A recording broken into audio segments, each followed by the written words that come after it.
Welcome back to the show. If you just joined us, this is still Daybreak Africa, and we're on to our discussion segment. Today, we're going to be looking at the ease of doing business in Nigeria as a solution to our economic woes. Now, we all know that Nigeria is out of recession for some time now, but still we'll have the whole inflation and a need for foreign investors in Nigeria itself. Not just foreign investors, we need more Nigerians to grow and do business in the country. These are points to ensure that our economy becomes as good as we want it to be. We can't just claim to be the giant of Africa and still have a bad economy in Nigeria. And today we'll be looking at it holistically at all angles itself, even down to the educational angle. That is why in the studio with us today we have an academic consultant. She is also an entrepreneur in the person of Dr. Omotola Babajide. Welcome to the show. You're welcome to the program. Thank you very much. It's nice having you on the program today, actually. And now you've been away from Nigeria for some time, and you've seen things around other parts of the world. Now, talking about doing business in Nigeria, how do you see Nigeria as a country when it comes to doing business within this country? Actually, on the scale of things, you will find out that from even from Google and from data, Nigeria is listed among the most difficult countries to do business. Okay. And I think right now we rank 131 in the world, and in Africa we rank about 36 or 37 out of all the countries in Africa. So it's extremely difficult to do business in Nigeria, especially for those big conglomerates and these big companies. And you can ask me why. I wanted to ask why. You can ask me why. The reasons are things that are very obvious: power, electricity, corruption, bureaucracy, policies, and the fact that Nigerians themselves, we Nigerians ourselves, and we don't have those human values like integrity, honesty, transparency, and things like that. So all of those things contribute to making Nigeria very difficult to do business in. When you say policies, I want you to elaborate. How do you mean policies? Okay, policies in the sense that Nigeria always has an incoming government go and come. Okay. So, for example, when we have our elections, we have politicians come into play. You will find out that the politicians will appoint experts or appointees, political appointees, and these people make policies. Okay, so when they make policies, you find out that when they are not on the good end of the government, they take them away and put another person. So there could be a policy done in 2018. By 2019, somebody else is there, change the policy, and then somebody else has to redefine his own policy, what he wants, and then you find out there is no stability. There is no continuity. So a policy in 2018 or 2017 might not necessarily be acceptable anymore in 2019 or 2020. True. And things don't work that way. Policies have to be long-lasting. So, for example, if I establish a business with a policy that was made in maybe 2015, and 3 years down the line, you change the policy, and then the policy does not favor me anymore. What happens? Out of business. And then you get out of business. How has those policies so far affected academics currently? Okay, so with relation to academia or education, you will find out that a lot of times the political appointees are nothingers. Okay, and so when these nothingers come in, it's been very few. I think for the past 15-20 years, we've only had maybe like 2-3 Southerners. When I mean Southerners, I mean maybe Yoruba people. And in as much as though I don't want to be tribalistic here, you'll find out that we Southerners are more exposed and we're more welcoming to Western education. So when these Northerners are there, they see things from a very different perspective. And then when they make policies according to Sharia law. They make policies according to the Northerners. So, for example, let me give you a good example. So, for example, in terms of JAMB, when a Southerner was there, or when somebody that was an expert was there, they made a JAMB cut-off points to be between 200 and higher than that. And then we did this for a long time, where universities say you have to have at least 200 to be able to enter into the public universities. And then after a while, they made another policy that apart from that, you also have to do something called post-JAM, post-UMA. And then universities now started to do post-UME. So even if you had 200 or you had 250 or you met up the cutoff point according to JAM, that does not necessarily indicate that you will get admission. So you have to continue to do, you have to go ahead and do a post-UTME. And if you don't pass the post-UTME, you can't get into school. And I think that is stupid, it's nonsense. Okay. And then apart from that, now, I think last year or 2 years ago, there's another policy that says, okay, anybody from the northern and the middle belt, you don't even have to go through 200. Once you have 150, you can go into a university just to ensure that they are carried along the nothingers and people that are in those categories or in those tribal belts can get into university. And of course, it doesn't correlate. So you'll find out that there's always one thing today, one thing tomorrow, one thing today. So there's no constant, there's no consistency. Yeah, that's the word. There's no consistency, and this is not good for education. And this is not good for education. Now, we were talking about business at the beginning. Now, you talked about the fact that policies, there is no consistency, especially in policies, both in the educational sector, both in the business world. And we talked about the place of infrastructure as well. That infrastructure is lacking now. Many times the government comes out and they say, okay, they're going to do roads. I was checking through all the campaign promises from all governments that have come into Nigeria from 1999 till date. All of them almost had the same kind of promises. We'll make roads, we'll ensure the security, we'll ensure that there is power and all that. Now, each government talked about the same thing, but it sometimes looks as if they have not been able to meet up with it. Now, you talked about the fact that there is no continuity in policy, but these promises that at least there is continuity in promises. So, because we all understand the place of Vision 2020. 2020 is long gone. We should be sincere with ourselves. It was one of the most turbulent years we've experienced now. Now, despite the consistency in promises, what do you think was the main problem with the policies? Because the promise is there, but the policies are different. What would you think actually changed when it comes to the place of the policies itself? Okay, so one thing you should get right is that policies are different from promises. So when you make a promise and say, I'm going to do this, there has to be laws. There has to be people that see your vision, that fit into that vision of what you want to do. There has to be what's it called? Things in place, and governmental things in place that will make those things actually come to pass. So policies are just rule of law or bylaws written by politicians to say, okay, this is what we want to do. Effective making sure that those things now come into play is a different ball game. So for example, we know over time that politicians come and say they will do this, they will do that, they will do this, they will do that, and all of that. And then when they come into power, because of the political wrath in their like RUT, in their political parties, they have to pay back a lot of money that they have used to get into power. So the first, the most important thing or the priority for them at the time is to return those monies or to rob the backs of those people that have been their guarantors and have been people that have put them into power. And so they give those people a lot of contracts and all of that. So you find out that at the end of the day, the masses, the people that really matter, don't really matter. Because those people that had put them into power, they must rob their backs. And then that's particularly one aspect of it. Another aspect of it is that the political will to make things work in Nigeria is just not there. For a political will to happen, there has to be, number one, law. So for example, let me give you an example. Look at George Floyd. We know that America has a lot of issues with policing, and that there's always this issue with black, white, and all of that, racial discrimination and all of that.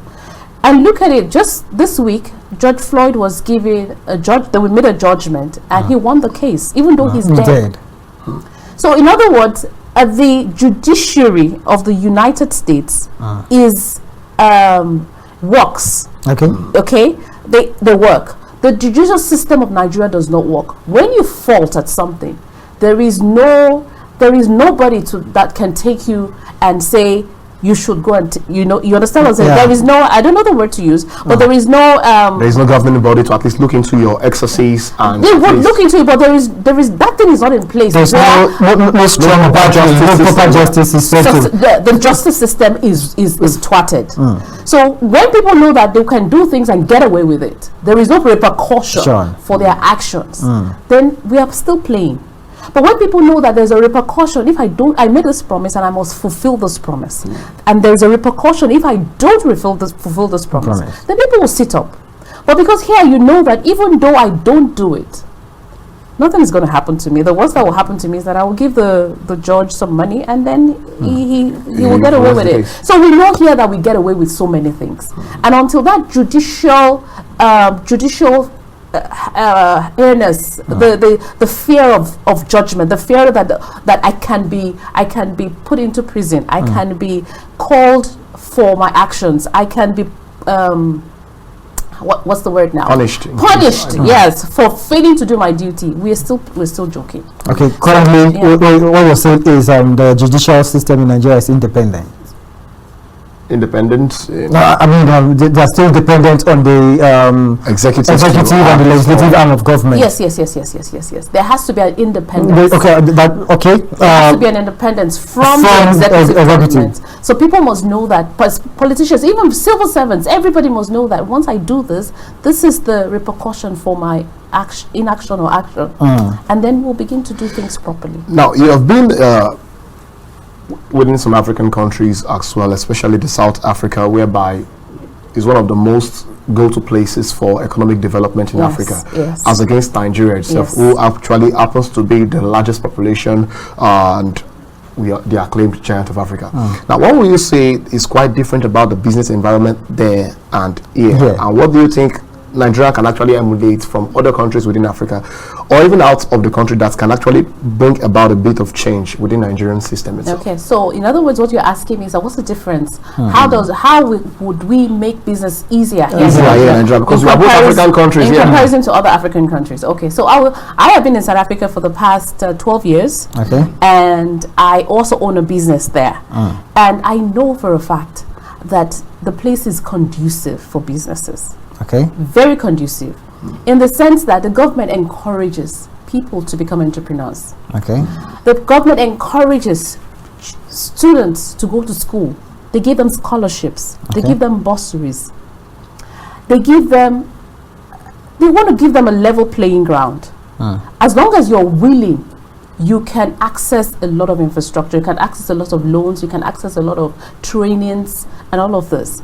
And where does this come from? The government has a political willpower to say we want to empower our people. And how can you empower the people? You can empower people by education first. You can empower people by giving them what it takes, what they need to become entrepreneurs. Because business and education go hand in hand.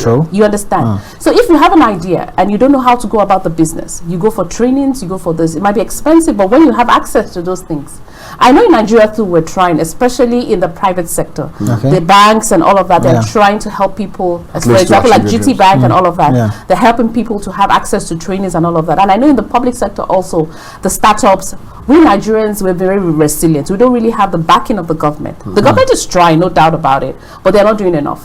Anyway, with South Africa, the truth of the matter is that they say and they do. Nigeria, we say, and we try to do. We try to do, but we don't. What's it called?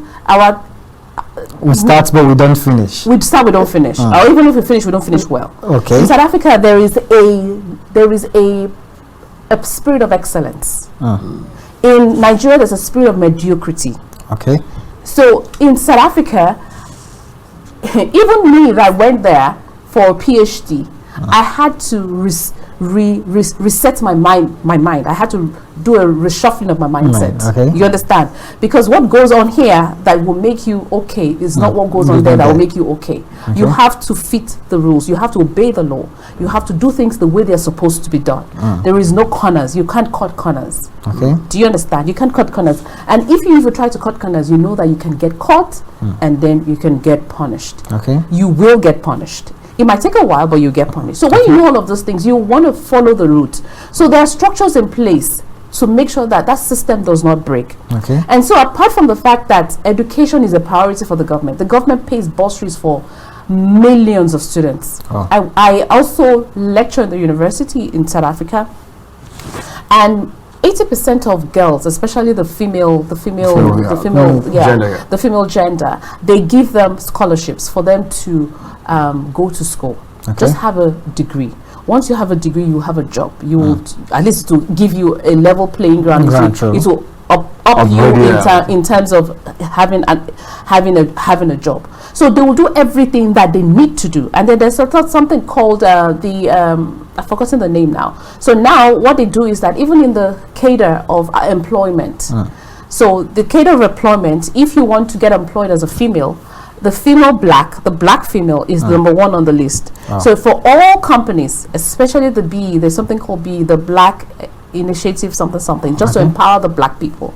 So if you are a black female, you're on top of the list. So in other words, when you have a list of people that are applicants and you have a black female, the black female should be considered first. Okay. After that, a black male. After that, a colored female. After that, a colored male. Well, isn't that a bit of racism in play? Let me finish. And after that, the white female. After that, the white male. Then after that, the foreigners. Foreigners are people that come from other countries. And what they are trying to do is that because of the landscape and the problems they've had in the past, their history, the history of oppression, it has a negative effect on the black population. A lot of them don't have means of income. A lot of them were not educated in the past. A lot of them were not empowered financially, educationally, and all of that. So the government of now, which is black, is trying to just make arrangements. Yes. So it's not racial. It's just like they're trying to balance things up. So we can't have too much of white having so much power while the black people are not empowered. So I understand that, and I'm okay with it. And I'm okay. And as a matter of fact, all these black females that now begin to have jobs also take the money back home, empower their own families, take their kids to good schools, and then the cycle is changing. Unlike before, when the females most of them were clerks and domestic workers and all of that, housewives and all of that. So now things are changing. So and now the government is also encouraging them to become entrepreneurs. You want to become an entrepreneur, it's fine. There are entrepreneurial schools, there are entrepreneurial grants, even research grants for different things that you can access. And all you need to do is just go online.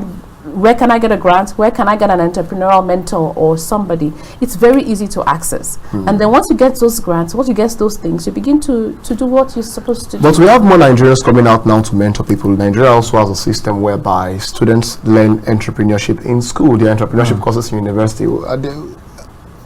What do you think has affected the Nigerian child in that aspect? Because yes, I studied entrepreneurship in school. It has been on for quite a very long time. Which school is that? I can't actually say the name of it. It's a prestigious school actually in Nigeria. There's entrepreneurship courses within our school, and lots of them in Nigeria as well. At least, no matter the course you're studying, part of your GNS is going to be entrepreneurship. Now, many Nigerians actually learn it in school, sometimes do projects and all. I did a project. I still walk around with my projects that I did then in school, entrepreneurship. But still, what do you think is the problem with, now not more the government now, with the Nigerian person itself? I was asking a question one time. Why can't Nigeria come up with, Nigerians actually come up, or Africans come up with multinational companies that can not just sell here in Africa? We have big companies out there in the world that are produced by nationals of other countries and they have gone throughout the country. Why can't Africans actually come out? What do you think is the problem, despite this whole investment in entrepreneurship that we also have in here? We've had grants from government, we have apps that trains and all that. What do you think is the major problem? Okay, that's a very, very good question. Number one, I want to say that Nigeria's system of education is more of theory than practical. That's one major problem. In South Africa, you will see that it's not compulsory for you to go to higher institution, for you to go to university. It's not compulsory. And we have different tiers of higher education. We have Polytech, we have a University of Technology, we have training schools, we have universities, traditional universities, and we have business universities. So for example, if you want to become an entrepreneur, you don't need to go and do a BSc entrepreneurship.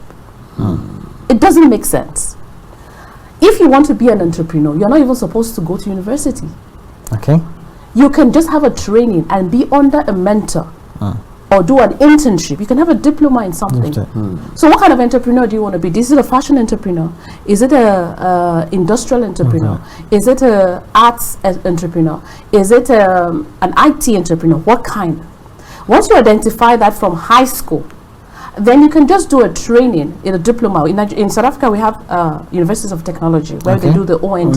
Okay. After the OND, they go for internships. There are industries, different industries where this universities of technology cater to. So they cater to all these industries. So people that go to University of Technologies want to work in the industry. They don't want to work as bankers or whatever. You understand? They want to work in the industry. So they have a lot of industries. They have mechanical industries. We have name the kind of industries. So these interns, when they go there, they might decide not to go back to school. But from internship, they begin to learn. Internship is a compulsory 1 year. So by the time they do that internship, if you want to become an entrepreneur, I want to have your own business, all you need to do is to continue with your intern, the company, have a mentor, and then do just some entrepreneurial courses. And then that's it. And the government gives you a grant, and then you start your business. But it does not make sense for you to go to school and say you want to study BSc or BA entrepreneurship. Entrepreneurship in what? Do you understand what I'm saying? So that's one major factor. We are more theory than practical. Practical is extremely necessary. And number two, we cannot become what we do not see. So if you want to be an entrepreneur, we have to be near people that are entrepreneurs. You have to see it. We have to feel it. We have to touch it. In South Africa, which I know very well, people that want to do business or people that want to do whatever type of whatever, they work hands-on. So for example, in my class, I have some students that their fathers are farmers. Do you understand? Their fathers are farmers. And when I'm talking about farming, big farming, big scale. So they come to school to study mechanical engineering, like for example, or they come to school to do OND in electrical engineering. Why? Because they want to be able to fix the cars, the tractors, the electrical problems in the of the tractors, and especially mechanized farming. They need a lot of engineering. Do you understand? So one of the students, what they do is they just come to school to learn those engineering basic things. They don't need high things. Do those basic things. Go back to their father's farms and run the business. So in South Africa, there are a lot of family businesses established that have prolonged over time. Hundreds of years, 50s of years, families, businesses that have come from one family to another, from generations to generations. So they see it, and they're making wealth from it. And they're making wealth from it. South Africa produces the best wine in the whole world. So we have a lot of wine farms. And when I'm talking about wine farms, I'm talking about grapes. They make wine from grapes. And this is a multi-million-dollar industry. Apart from that, South Africa has the largest orchards, fruits, bananas, avocados, name it, apples, oranges. They export it. So all of these things we see there. Even me, that I'm not a South African, I see all of these things. You want to become a technician. So you understand? You start from the technical industry. Maybe you want to be a technician in a health industry. You start from there. You are doing it hands-on. And then you can decide that I want to do this as a business. You don't necessarily have to go and do a BSc in technology or whatever. So you see it there. And once you see it there, all you need to do is just finish your diploma, go do your internship, have a mentor, do your entrepreneurial certification, and that's it. And the government helps you because you must be able to prove that you know what you're doing. You understand? So in Nigeria, we don't have all of that. Most of our graduates go and end up cooking, selling rice, selling things. Or doing something very different from what they went to school to study. Apart from that, what I'm saying is that they are not technical entrepreneurship things. They are just basically buying and selling. So for example, people do logistics, people do sewing, people do feeding, what they call it, they'll supply you food and all the food business. All of them are entrepreneurs. They call them CEO. People are doing organic creams. People are doing makeup. People are doing hair, nails, selling hair, selling wig on and all that. How does that contribute to the GDP of a country that wants to progress? I'm talking about technical things. A country that needs to grow technically has to have technicians. Okay. Do you understand? Industrialization is the backbone of any developing country. And I have seen that with my eyes in South Africa. South Africa is a developed country, not developing, developed country. Well, many Africans will still totally disagree because of the whole thing that has to do with development. You understand? So they have a functioning system.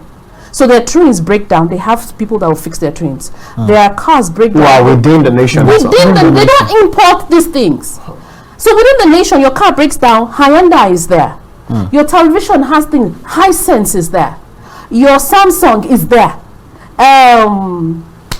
Mercedes is there. Mercedes is a German company, but they have footprints there. You understand what I'm saying? You want to produce this chair.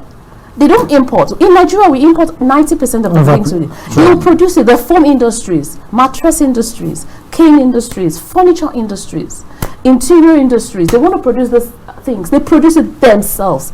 Even the clothes we wear, they produce it.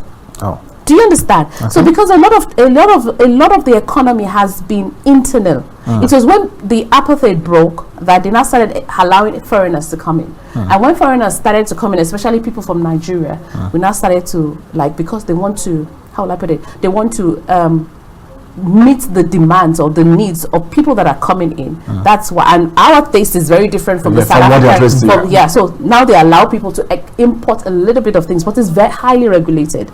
So their major policy is that we must produce from what we need. Okay. Do you understand? Our needs must be produced by ourselves. Not that somebody will come and be giving us things and then we'll start taking. No. South Africa produces 80% of what they consume. Well, let's take this short break. When we are back, actually, we'll continue with this whole show. Please stay with us.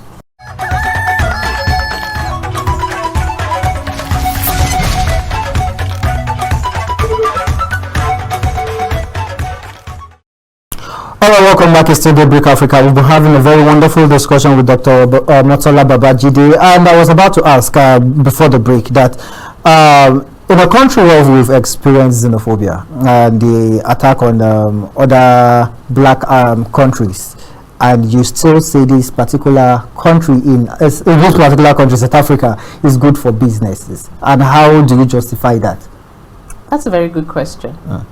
When I say business is good, or the environment or the atmosphere for establishing business is good in South Africa, I am saying that there are things in place that makes your business thrive. Okay. However, with foreigners, with issues with foreigners and xenophobia, it's more or less like a human problem. Okay. Human problem in the sense that we foreigners, especially from Nigeria and from Ghana, we are very, very resilient. We are extremely blessed with an entrepreneurial spirit. Okay. We were born with it, the hustling spirit. Okay. We have it. Maybe because we are so many and then we have to scrabble for the little that there is. In South Africa, it's not like that. Okay. Their environment or their atmosphere has always been an oppressive environment. Okay. So they are giving things, you understand? The government gives them things. The government, so they don't have that entrepreneurial, independent freedom spirit that we have. So we people from the West, when we come to South Africa, we thrive. Okay. Because why do we thrive? We thrive because there's an enabling environment for us to prosper. Because once you come in and you're legal, even if you're illegal, you will just find out that you'll prosper because everything is, the South Africans are not cheats. They don't cheat you. There is no corruption. Maybe corruption a little bit, but there's no corruption. Nobody to say, okay, bring this for you to get this and all of that. So you find out that your business will thrive. And when these foreigners see, or when the South Africans see that these people are thriving, in the first year of them coming, they're buying Mercedes-Benz, they're doing so well, their businesses is booming. What are these people doing that we can't do? Okay. That's the question they ask themselves. What are these people doing that we can't do? This is our land. This is where we belong in. But we are not prospering like they are prospering. But the difference is that we have human capital. Okay. They have economic capital. But they don't, and what makes a business or what makes an entrepreneur is both the human capital, and the resilience, and the economic capital. Okay. So when South Africans when Nigerians or whoever from other countries come together to find an enabling environment with both the human capital, the human spirit that can do in the midst of nothing, and then come to a place where there's so much, and what will happen? They will blossom. So that's what happens. And of course, when these natives see this, it's just natural for them to feel jealous, for them to feel threatened, for them to feel inadequate, for them to feel insufficient, and whatever word I can use. So it's a human problem. It's a human problem. And unfortunately for us, in where we come from, here in Nigeria, we are very loud, and we're very, how will I put it? We have the show-off nature. Yeah, that's the thing. We show off. Okay. So they don't show off. They don't even know what show off is. So you now come to their country, you have this money, you start wearing blings, you start wearing gold, you start wearing brand new cars, you start you start, and then living a flashy lifestyle that they don't even have. And they don't even aspire to that. That's the problem. They don't even aspire to. We aspire to so much more. They don't aspire to, because they don't see it. They don't know it. So when they see it in us, they're like, oh my God, how are these people doing? What are people? Wow, they're prospering. What is happening? And then the human thing just comes in, and then they begin to. Now, talking about not right anyway. Now you talked about the fact that it's a human problem. Now we have a very big human problem over here too, as well in Nigeria, and even many African countries. That's to do with it's not a problem, to be specific, culture to an extent. Now, some cultures don't permit some kind. I was asking a question one day. Why is it that we all argue about headsmen, we argue about can't a Westerner be an headsman? What stops you from it? Because many cows that we even find in the Southwest, many people don't know, are belonging to Southwesterners, but they always employ the Fulanis to actually take care of their heads for them. Why don't we have a Westerner sell suya? Why don't we have a Northerner? The way it's like, it should not be attached to a particular tribe. It should be something that anyone can pick up and do. And things like that. Now, culturally, you talked about the place of them empowering the girl child to be educated. Now, we have, to a very large extent, many people talk about the northern aspect, that they don't educate their ladies and all that. If we talk about the northern, even in the western and in the southern part, despite the education given to the young girl, there's this mindset that everything ends up in marriage and all that. Now, with this kind of human problems, recently the president had to come out and say we have a consumption nature in Nigeria. We don't have a production nature. To the point that we even lock down borders.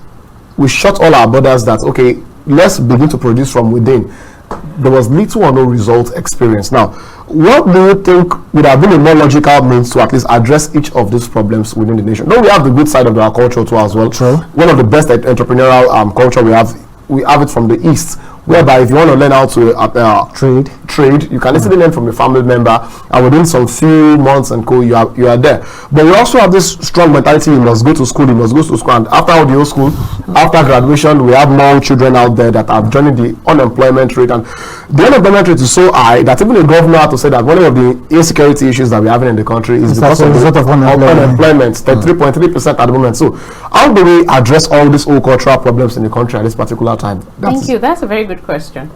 The first thing that any government should do, especially a government in Nigeria should do, is to reduce or eliminate population explosion. You see, that's a major problem. The population of Nigeria, the way it's going to boomerang.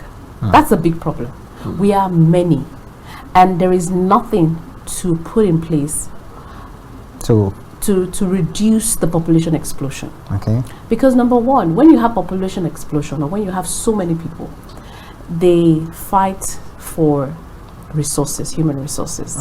They fight for jobs, they fight for schools, they fight for food, they fight for everything. Do you understand? For them to survive. So in Nigeria, because we are so many and the resources are so little, the need to survive is paramount. Every human Nigeria wants to survive, and it is a need that has been put there by God. So if we don't reduce, or if we don't find a way of saying Nigerians should reduce our population, we'll continue to have this problem. And that's what folds over into education, falls over into insecurity, falls over into unemployment. In South Africa has a landmass that is almost 3 times as big as Nigeria in terms of landmass. But their population is about 1/4 of what Nigeria is. So their population is about 50 million. Nigeria is going to about 200 million. Over 200 million. You know, so they have resources that can cater to their people. Do you understand? So now, because they have resources that can cater to their people and they are paramount in empowering their people, their children know what they want to do when they want to leave school, those that are educated. So it's not compulsory that you have to go to university. If you don't want to go to university, it's fine. There's always options. In Nigeria, we don't have options. The universities of technology are not really functioning. Technical schools are not functioning. True. Do you understand? Mentorship programs that should be paramount, that should be taken care of by the government are not. Do we have an advertising university, a college here? No, do we have so things don't work because there is too many people scrabbling for so little. Do you understand? So now, for these problems to reduce, and that's why you see Nigerians going all over the world scrabbling for things differently. That's why you see Chinese people all over. But you can see the Chinese government is doing everything it can to make sure that the Chinese economy improves.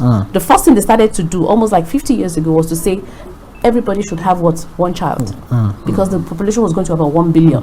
True. And now when they maintain that population, they now said, okay, education is also very important. Let us be the educational brainwork of of the world, so that anybody that needs us in the world will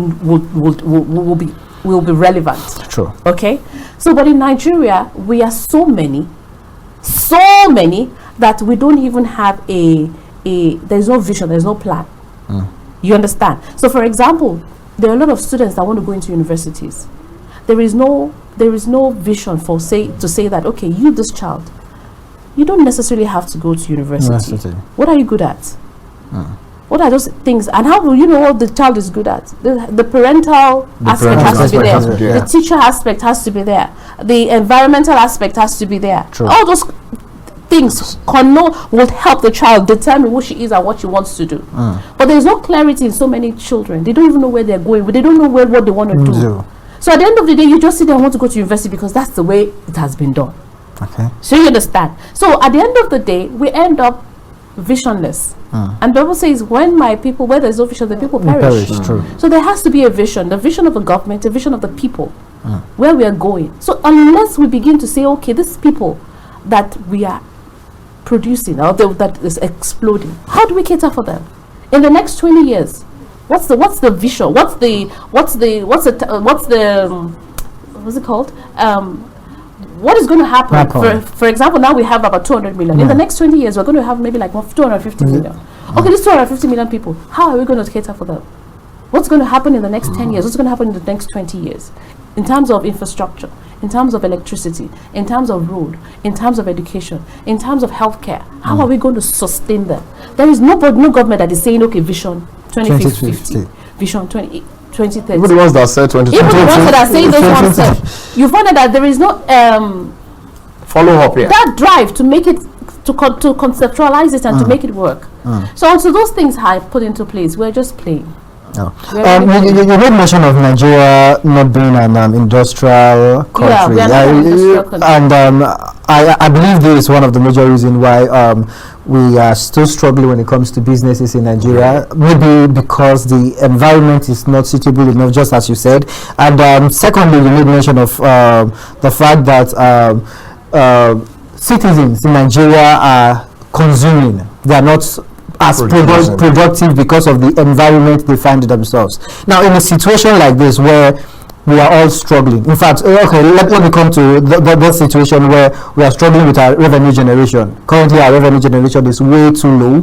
We are thinking of borrowing again, and the IMF just came out with a 426 billion naira fund for the sub-Saharan countries and all that. So, how do you think an average Nigeria can survive in this atmosphere that is not really permitting business?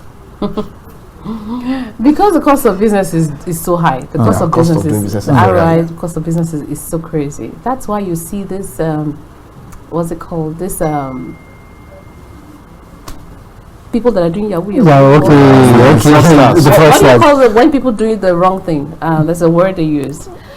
It will happen because people need to survive. Okay. So do you understand? So if somebody comes out of school and there is no option of a job, you finish school, there is no hope. You have to survive. You have to eat. True. You finish school, there is nobody to help you. You don't have access to basic health care. True. You don't have access to food. You don't have access to education, proper education.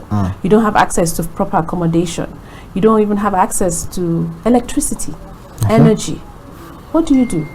You want to survive. So you'll do anything to survive.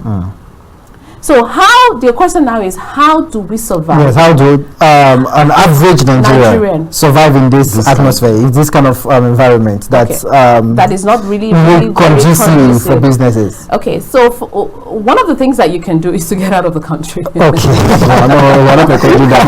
one of the things. That's one of the practical things to do, to get out of the country, to go and study. Okay. Then once you study and once you get an insight of how a normal environment works, it shifts your mindset. So even if you come back, you would have already apply what you've learned. You will not be able to apply the things that you've learned. So that's one of the things. It shifts the mindset. Not necessarily to go there and stay, but go there, see what's happening, get a little bit of education, get a little bit of insight, and then you can have ideas and bring it back and do whatever you need to do. Okay. That's one. Two. Another way to survive in this country with everything that is happening is to be on top of your game. Okay. Because we have so many people rambling for peanuts. So for example, we have like maybe 10,000 people operating, wanting to have one job or two jobs openings. Okay. How do you make sure that you get the job? How do you make sure that you survive? It's by not being mediocre, by being excellent. Okay. So you have to find a way to be excellent. And how do you become excellent? You find every avenue to improve yourself. Self-improvement is a non-negotiation. Okay. You have to improve yourself. You have to be one among many to be able to be noted, or to be able to be discovered, or to be able to be pointed out. Okay. So you find out that a lot of our youths watch what's it called, DSTV, watch African Magic, waste their time doing things that will not improve themselves. Okay. It's just a waste of time. A person that wants to get out of this country, when I mean get out of the country, I'm not saying literally. Like you really want to survive in this country. Number one, what do you want? Ask yourself, what do I want? Number two, when you know what you want, how do I get what I want? Okay. Number three, who's going to help me get there? So, for example, you want to be an entrepreneur. Okay, I want to be an entrepreneur. Entrepreneur in what? How? There's the internet. Begin to do your research. Who can help me? I don't mind starting from the bottom up. Okay. I can begin to write letters to 10 people, 15 people, 20 people, 100 people. Please, this is what I want to do. I want to be an entrepreneur in this field. And you are an entrepreneur. You have to find somebody that is in that field that you wanted to be an entrepreneur in. Okay. So also, if you want to be a doctor, if you want to be a nurse, whatever you want to become, know what you want. Find out how do I get there. Find out who can help me to get there. Okay. You understand?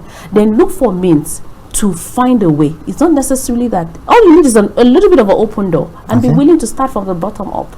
So once you identify your mentor, begin to write letters. Help me, I need help.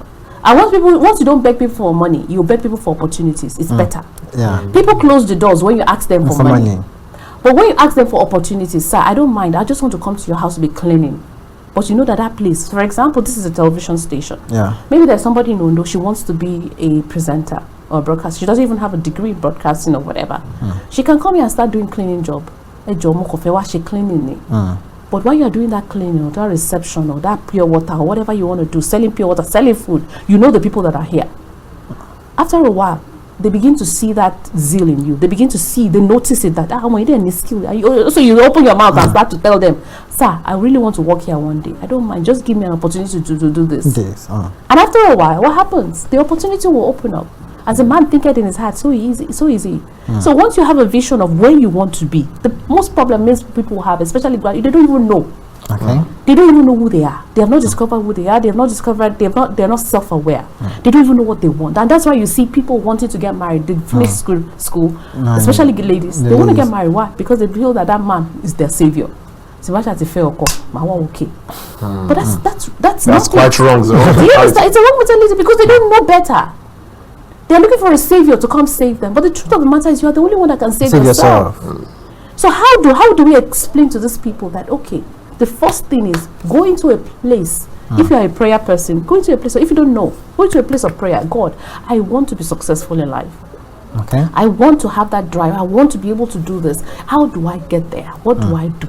Okay. So once you identify that, you know where you're going. I want to be a broadcaster. Look for a broadcasting house. Go there, start from the scratch. I want to be a seamstress, or I want to be a fashion designer. Go to a seamstress, begin to learn from there. I want to be an advertising guy. Go to a place where there and start from the scratch there. I want to be a lecturer, or I want to be a teacher. What do? You go to primary school, start teaching from primary school. Eventually, it takes time. You will get there. Okay. But Nigerians, a lot of us are very, very impatient. And the fact that our value system also, a lot of people value people that are rich. I want to get money. The general mentality. It's a big problem in Nigeria. Kids see that rich people are the ones that are respected. And unfortunately, the value back in the day was that if you do things little by little, you will get up. But now, they want money fast. So people go through the fast route. Yes, but the truth of the matter, that does not last. Or that does not thrive. Do you understand what I'm saying? So I think that's one of the things that people need to do. Another thing I've discovered among entrepreneurs is the fact that most of them don't know how to communicate their businesses. Like meeting you to tell you that this is what I do. This is what this product will help you do. This is what this product is, and all that. A lot of people lack communication, business communication, and it's just communication skills. How do you think these entrepreneurs can actually grow out of this phase of not communicating their business properly? Yes. It just boils down to the level of education and the level of exposure that we are used to. Okay. Nigerians generally find it difficult to communicate. We find it very difficult because when you want to talk, to be like, and that's the reason why we do that is because the schools we go to does not develop our critical thinking skills. Okay. The schools that we go to does not develop our communication skills. The schools and the environment that we are in does not develop our deep thought reflections skills. All those things are learnt. They were not born with them. These Oyibo people, they are not born with them. But when you get into the environment, they allow their children to talk, to express themselves. Our culture does not allow children to talk. Keep quiet.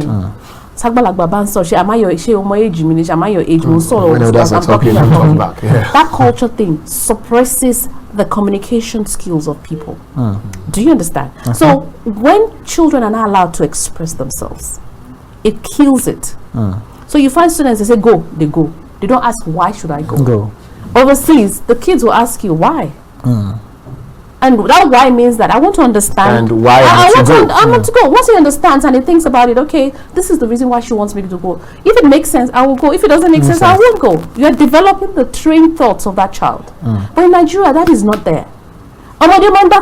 Shut up. I say go, you go. You say you go. And that kills our intellectual capacity. And that is what is affecting a lot of entrepreneurs now. They don't know how to read to understand. And even if they understand, they don't know how to read to express. In South Africa, there's one thing that I really appreciate. Right from the kindergarten school, there's always a day that they will tell the children to come and do presentations in the class. Okay. So you come to the class, they might say, okay, maybe today is a career day. Or you come and tell us what you want to become and explain to us why you want to become that. Okay. So the guy that wants to become a policeman will come out and say, I want to be a policeman because we'll say, we'll talk. So a guy from that exercise, a child that is timid or that can't express themselves well, he begins to have that courage. Like that happened to my son. He was very closed up, very introverted. So anytime there is a